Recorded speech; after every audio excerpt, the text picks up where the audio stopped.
Welcome to Speak English Now with Rameshvoice. പച്ച മലയാളത്തിലൂടെ കേട്ടില്ലെന്ന് English. എല്ലാവർക്കും നമസ്കാരം. അപ്പോൾ നമ്മളിന്ന് രസകരമായിട്ടുള്ളൊരു കാര്യമാണ് നോക്കാൻ പോകുന്നത്. എല്ലാം രസകരം തന്നെ. പക്ഷേ ഇന്ന് ഇത് ഗ്രാമർ ആണോ എന്ന് ചോദിച്ചാൽ ഗ്രാമർ അല്ല. എന്നാൽ ഗ്രാമർ അല്ലേ എന്ന് ചോദിച്ചാൽ ഗ്രാമറാണ്. നമ്മൾ ടെൻസിൽ കൂടിയാണ് കടന്നു പോകുന്നത് അല്ലേ? ഈ വീഡിയോയുടെ ടൈറ്റിൽ തന്നെ പെർഫെക്റ്റ് ടെൻസ് എന്ന ചതിക്കുഴി എന്നാണ്. ചതിക്കുഴിയൊന്നല്ല, പക്ഷേ അത് ഒന്ന് ശരിക്കും മനസ്സിലാക്കിയെടുത്തില്ലെങ്കിൽ നമ്മൾ പലപ്പോഴും പെടും. അതുകൊണ്ടാണ്. അപ്പോൾ അതിനൊരു ഇൻട്രോ പോലെയാണ്. കാരണം ഈ വീഡിയോ സിമ്പിൾ പാസ്റ്റ് ആയിട്ടും പ്രസൻറ്റ് പെർഫെക്റ്റ് ആയിട്ടും ബന്ധപ്പെട്ടതാണ്. ഇതെങ്ങനെയൊക്കെ പറയുമ്പോൾ ഈ പ്രസൻറ്റ് പെർഫെക്റ്റോ സിമ്പിൾ പാസ്റ്റ് എന്നൊക്കെ പറയുമ്പോൾ പേടിക്കേണ്ട, അതൊക്കെ അവിടെ ഇരുന്നോട്ടെ. ഇത് രസകരമായിട്ടുള്ള ചില നിരീക്ഷണങ്ങളായിട്ട് എടുത്താൽ മതി. നമ്മൾ തമ്മിലുള്ളൊരു നാട്ടുവർത്താനം മാത്രം. ഓക്കെ, വീണ്ടും ഞാൻ പറയും, എത്ര ടെൻസുകളല്ല, എത്ര ഫ്രേസൽ വേർബ്സ് അല്ല, ഗ്രാമറിൻ്റെ നിയമങ്ങൾ നിങ്ങൾ മനപ്പാഠാക്കി എന്നുള്ളതല്ല കാര്യം. ഒരു സന്ദർഭത്തിൽ നിങ്ങൾക്കൊരു കാര്യം ഇംഗ്ലീഷിൽ പറയാൻ അറിയുമോ അറിയില്ലേ, അത് മാത്രമാണ് കാര്യം. ഓക്കെ, അപ്പോൾ നമുക്ക് കാര്യത്തിലേക്ക് കടക്കാം. ട്രാൻസ്ലേഷൻ രീതിയിൽ ഭാഷ പഠിക്കുന്നത്, ഇംഗ്ലീഷ് ഭാഷ പഠിക്കുന്നതിനെ കുറിച്ചിട്ട് വിരുദ്ധ അഭിപ്രായങ്ങളാണ് ആളുകളുടെ ഇടയിലുള്ളത്. അതായത് അങ്ങനെ ട്രാൻസ്ലേഷൻ രീതിയിൽ പഠിക്കാൻ പാടില്ല. കാരണം വീണ്ടും മലയാളത്തിലെ ആൾക്കാർ ചിന്തിക്കുന്നു, പിന്നെ ഇംഗ്ലീഷിലേക്ക് ട്രാൻസ്ലേറ്റ് ചെയ്യുന്നു. ഈ ഒരു പ്രോസസ്സ് തീരെ ശരിയല്ല, സയൻറ്റിഫിക് അല്ല. അപ്പോൾ അതുകൊണ്ട് അങ്ങനെ പാടില്ല. നേരെ മറിച്ച് ചില പാരമ്പര്യവാദികളായ ആളുകൾ ഇപ്പോഴും ആ വഴി പിന്തുടരുന്നത് കൊണ്ട്, അല്ലെങ്കിൽ ഫോളോ ചെയ്യുന്നതുകൊണ്ട് കുഴപ്പമില്ല എന്ന് പറയുന്നുണ്ട്. ഒരുപാട് ആളുകൾക്ക് ഗുണം ഉണ്ടായിട്ടുണ്ട്. ഒരുപാട് എന്ന് വെച്ചാൽ ആയിരക്കണക്കിന് ആളുകൾക്ക് ആ ഒരു രീതി രസകരമായിട്ടും പിന്നെ പഠിക്കാൻ എളുപ്പമായിട്ടും തോന്നാറുണ്ട്. നമ്മളിവിടെ ഈ രണ്ട് രീതികളും അതിനപ്പുറത്തുള്ള ചില രീതികളും നോക്കും. കാര്യം എന്താണെന്ന് വെച്ചാൽ, നമുക്കിത് രീതികളല്ല പ്രശ്നം. പൂച്ച കറുത്തോ വെളുത്തോ ആയിക്കോട്ടെ, എലിയെ പിടിക്കുന്നോ എന്നുള്ളത് മാത്രമാണ് കാര്യം. ഓക്കെ, ശരി.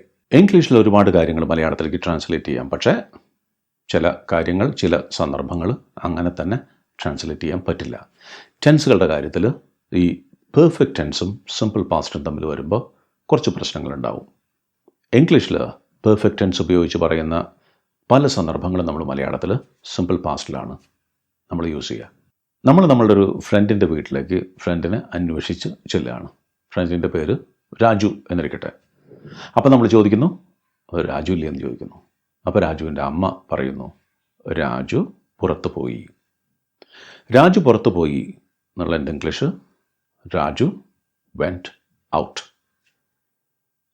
അത് സിമ്പിൾ പാസ്റ്റാണ്, പാസ്റ്റ് ടെൻസ് ആണ്, കഴിഞ്ഞ കാര്യമാണ്.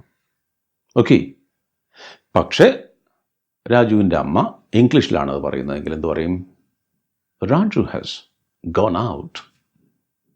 അത് പ്രസൻറ്റ് പെർഫെക്റ്റ് ആണ്. അപ്പോൾ മലയാളത്തിൻ്റെ രീതിയിൽ നമ്മൾ ഇംഗ്ലീഷിൽ പോയാൽ രാജു വെൻറ്റ് ഔട്ട് എന്ന് പറയേണ്ടി വരും. പക്ഷേ ഇംഗ്ലീഷുകാർ പറയും രാജു ഹാസ് ഗോൺ ഔട്ട്. അതെന്താ കാര്യം എന്ന് വെച്ചാൽ, സിമ്പിൾ പാസ്റ്റ് ടെൻസിനെ സംബന്ധിച്ച് ഇംഗ്ലീഷിൽ കഴിഞ്ഞ ഒരു കാര്യമാണ്.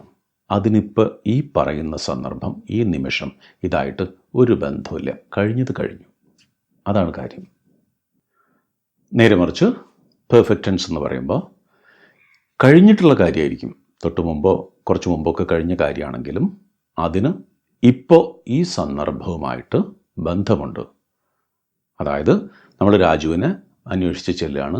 രാജു പുറത്തേക്ക് പോയിരിക്കുകയാണ്. ചിലപ്പോൾ 10 മിനിറ്റ് കഴിഞ്ഞാൽ വരും, ഇരിക്കൂ. അരമണിക്കൂർ കഴിഞ്ഞാൽ വരും. രാജു എന്നേക്കുമായിട്ട് പോയിട്ടില്ല. അതുകൊണ്ടാണ്. അപ്പോൾ അവിടെ ഇംഗ്ലീഷിൽ പെർഫെക്റ്റ് ടെൻസ് ആണ് ഉപയോഗിക്കുക. ഏകദേശം അത് മലയാളത്തിൽ പറയുമ്പോൾ രാജു പുറത്തു പോയിരിക്കുക, ഇവിടെ ഇരിക്കും 5 മിനിറ്റ് അല്ലെങ്കിൽ അരമണിക്കൂർ, ഇപ്പോൾ വരും, പുറത്തു പോയിരിക്കുകയാ. അപ്പോൾ ഈ സന്ദർഭമായിട്ട് കുറച്ച് ബന്ധമുണ്ട്. അതൊരു പെർഫെക്റ്റ് ടെൻസിനോട്, ഇംഗ്ലീഷിലെ പെർഫെക്റ്റ് ടെൻസിനോട് അടുത്ത് വരും. നമ്മളങ്ങനെ ചില ഒരു ചായ കുടിച്ചിരിക്കുമ്പോൾ രാജു വരുന്നു. അപ്പോൾ നമ്മൾ ചോദിക്കും, നീ എവിടെയായിരുന്നു എന്ന്. നീ എവിടെ ആയിരുന്നു എന്നാണ് പാസ്റ്റ് ടെൻസ്. അതെൻ്റെ ഇംഗ്ലീഷ് വേർ വേർ യു എന്ന് ആൾക്കാർ ചോദിക്കാറുണ്ട് അല്ലേ? നിങ്ങൾ ഒരുപാട് ആൾക്കാർ കേട്ടിട്ടുണ്ടാവും, ഒരുപാട് ആൾക്കാർ ചോദിക്കാറുണ്ട് വേർ യു. പക്ഷേ ഇംഗ്ലീഷിൻ്റെ ശാസ്ത്രം അനുസരിച്ച് അവിടെ ചോദിക്കേണ്ടത് വേർ ഹാവ് യു ബീൻ എന്നാണ്. അപ്പോൾ ശാസ്ത്രീയമായിട്ട് വേർ ഹാവ് യു ബീൻ എന്നാണ് ചോദിക്കേണ്ടതെങ്കിലും വേർ യു എന്ന് ചോദിച്ചത് കൊണ്ട് ഭയാനകമായിട്ടുള്ളൊരു തെറ്റല്ല. അങ്ങനെ ആൾക്കാർക്ക് മനസ്സിലാവും. അങ്ങനെയും ലക്ഷക്കണക്കിന് ആൾക്കാർ യൂസ് ചെയ്യാറുണ്ട്, ഈവൻ ഇംഗ്ലീഷ് സംസാരിക്കുന്നവർ. ഓക്കെ, അപ്പോൾ അതൊരു പ്രശ്നമില്ല, രണ്ടായാലും കുഴപ്പമില്ല. പക്ഷേ ശാസ്ത്രപ്രകാരം വേ ഹാവ് യു ബീൻ എന്നാണ്. മറ്റൊരു രസകരമായിട്ടുള്ള രംഗം സങ്കല്പിച്ച് നോക്കും. ഇപ്പോൾ ഒരു കൊള്ളത്തലവൻ, ബോസ്, ആളുടെ ഒരു അസിസ്റ്റൻ്റ് ഉണ്ട്.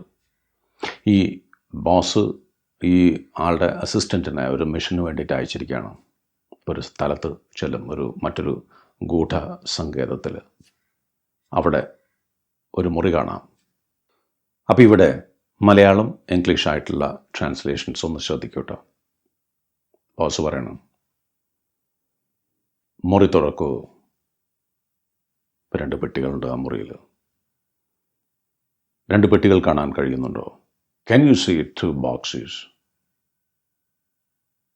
ട്രാൻസ്ലേഷൻ ശരിയാണ്, ഇംഗ്ലീഷും മലയാളവും. ഒന്ന് വെളുത്തതും ഒന്ന് കറുത്തതും, a white one and a black one.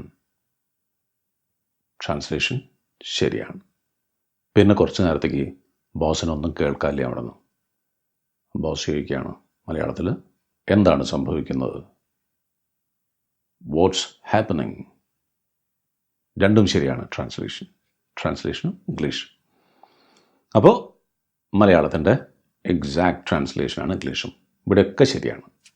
നീ പെട്ടി തുറന്നോ ആണ് അടുത്ത ചോദ്യം ബോസിൻ്റെ. നോക്കൂ, നീ പെട്ടി തുറന്നോ പാസ്റ്റ് ടെൻസ് ആണ്. അതിൻ്റെ ഇംഗ്ലീഷ് വരിക did you open the box? കണ്ടോ, നീ പെട്ടി തുറന്നോ. പക്ഷേ ഇംഗ്ലീഷ് ബോസ് ആണെങ്കിൽ ചോദിക്കും have you opened the box? കണ്ടോ, പെർഫെക്റ്റ് ടെൻസ് ആണ് ഉപയോഗിക്കുക. അപ്പോൾ അസിസ്റ്റൻ്റ് പറയും, ഞാൻ പെട്ടി തുറന്നു ബോസ്. ഞാൻ പെട്ടി തുറന്നു ബോസ്. തുറന്നു, അത് പാസ്റ്റ് ടെൻസ് ആണ്. പക്ഷേ ഈ അസിസ്റ്റൻ്റ് സായിപ്പാണെങ്കിൽ എന്ത് പറയും? ഇംഗ്ലീഷുകാരാണെങ്കിൽ എന്ത് പറയും? Boss, I have opened the box.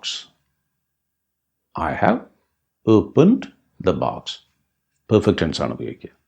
അപ്പോൾ അവിടെ കണ്ടോ, നമ്മൾ മലയാളത്തിലാണെങ്കിൽ മിക്കവാറും സ്ഥലങ്ങളിൽ നമ്മൾ സിമ്പിൾ പാസ്റ്റിലാണ് പറയുക, കാര്യങ്ങൾ പാസ്റ്റ് ടെൻസിലാണ് പറയുക. ഇംഗ്ലീഷിൽ മിക്കവാറും അത്തരം സ്ഥലങ്ങളിലൊക്കെ പെർഫെക്റ്റ് ടെൻസ് ആണ് ഉപയോഗിക്കുക. അതായത് നടക്കുന്ന കാര്യങ്ങൾ, തൊട്ട് മുൻപ് കഴിഞ്ഞ കാര്യങ്ങൾ, കുറച്ച് മുമ്പ് കഴിഞ്ഞ കാര്യങ്ങൾ, ഇപ്പോൾ പറയുന്ന കാര്യങ്ങളുമായിട്ട്, ചോദിക്കുന്ന കാര്യമായിട്ട് ബന്ധമുണ്ടെങ്കിൽ, അല്ലെങ്കിൽ ഉത്തരം പറയുന്ന കാര്യമായിട്ട് ബന്ധമുണ്ടെങ്കിൽ നമ്മൾ അവിടെയൊക്കെ പെർഫെക്റ്റ് ടെൻസ് ആണ് ഉപയോഗിക്കുക. ഇംഗ്ലീഷിനെ സംബന്ധിച്ച് പാസ്റ്റ് ടെൻസ് എന്ന് പറഞ്ഞാൽ പാസ്റ്റാണ്, കഴിഞ്ഞത് കഴിഞ്ഞു, അങ്ങനെയാണ്. എന്നാൽ അമേരിക്കൻ സായിപ്പ് നമ്മുടെ പോലെ ചിലയിടത്തൊക്കെ പെർഫെക്റ്റ് ടെൻസ് വേണ്ടിടത്ത് സിമ്പിൾ പാസ്റ്റ് ടെൻസ് ഉപയോഗിക്കാറുണ്ട്. ഉദാഹരണത്തിന്, എൻ്റെ മൊബൈൽ കാണുന്നില്ലല്ലോ, നീ അതെവിടെയെങ്കിലും കണ്ടോ?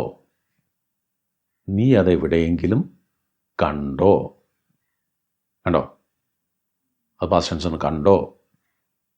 Okay, I can find my mobile. Did you see it anywhere? Past tense ആണ്. അമേരിക്കൻ സായിപ്പ് അങ്ങനെ പറയും. പക്ഷേ ബ്രിട്ടീഷ് സായിപ്പ് സമ്മതിക്കില്ല. ബ്രിട്ടീഷ് സായിപ്പ് പറയും have you seen it anywhere? I can find my mobile.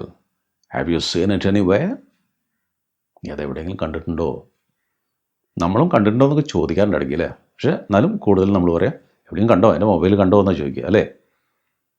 മറ്റൊന്നും ഇപ്പം നമ്മുടെ ഓഫീസിലോ വിളിച്ചിട്ട് റീന ഉണ്ടോ അവിടെ?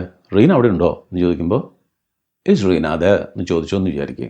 നമ്മൾ വളരെ ക്ലോസ് ആയിട്ടുള്ള ആളുകളോട് സ്ട്രെയിറ്റ് ആയിട്ട് ഇങ്ങനെ ചോദിക്കുള്ളൂ, ഈസ് റീന അതെ? അപ്പോൾ പറയണ എന്താണ്? റീന ഇതിപ്പോൾ പോയി, റീന ഇപ്പോൾ ഇറങ്ങി ഓഫീസിൽ നിന്ന്. അപ്പോൾ റീന തൊട്ട് മുൻപ് ഇറങ്ങിയിട്ടുള്ളെങ്കിൽ അമേരിക്കൻ സാഹിബിന് ഇങ്ങനെ പറയാം, എന്ത്? No she just left. ദാ ഇപ്പം ഇറങ്ങി, പാസ്റ്റ് ടെൻസ് ആണ്. പക്ഷേ ബ്രിട്ടീഷ് സാഹിബിന് പറയാം എങ്ങനെ? ബ്രിട്ടീഷ് സാഹിബ് ഇങ്ങനെയാണ് പറയുക, no she has just left. ആളവിടെ പെർഫെക്റ്റ് ടെൻസ് ഉപയോഗിക്കുക. മലയാളത്തിലും നമ്മളത് പറയാറുണ്ട് അല്ലേ. ഇതാ ഇപ്പം ഇറങ്ങിയേ ഉള്ളൂ. ഉള്ളൂ എന്ന് പറയുമ്പോൾ അവിടെ ആ ഒരു പശ്ചാത്തലം, ആ ഗേറ്റ് കടന്നു അല്ലെങ്കിൽ ബസ് സ്റ്റോപ്പിലേക്ക് എത്തിയിട്ടുണ്ടാവില്ല എന്നുള്ളതാണ്. എങ്കിലും നമ്മൾ പ്രായണം വളരെ കുറവാണ് പെർഫെക്റ്റ് ടെൻസ് മലയാളത്തിൽ ഉപയോഗിക്കാറുള്ളൂ. അവിടെയൊക്കെ പാസ്റ്റ് ടെൻസാണ് നമ്മൾ ഉപയോഗിക്കുക. അപ്പോൾ ഇതൊന്ന് മനസ്സിൽ വയ്ക്കുക. ആ ടെൻസുകളിലേക്ക് കടക്കുമ്പോൾ ഡിസ്കസ് ചെയ്യും. ഇന്നത്തെ വീഡിയോ നമ്മൾ തൽക്കാലം ഇവിടെ നിർത്തുകയാണ്. നിങ്ങളുടെ ഭാഷയും ജീവിതവും കിട്ടില്ലനാവട്ടെ എന്ന് ആശംസിക്കുന്നു. അടുത്ത വീഡിയോയിൽ നമ്മൾ വീണ്ടും കാണും. Thank you.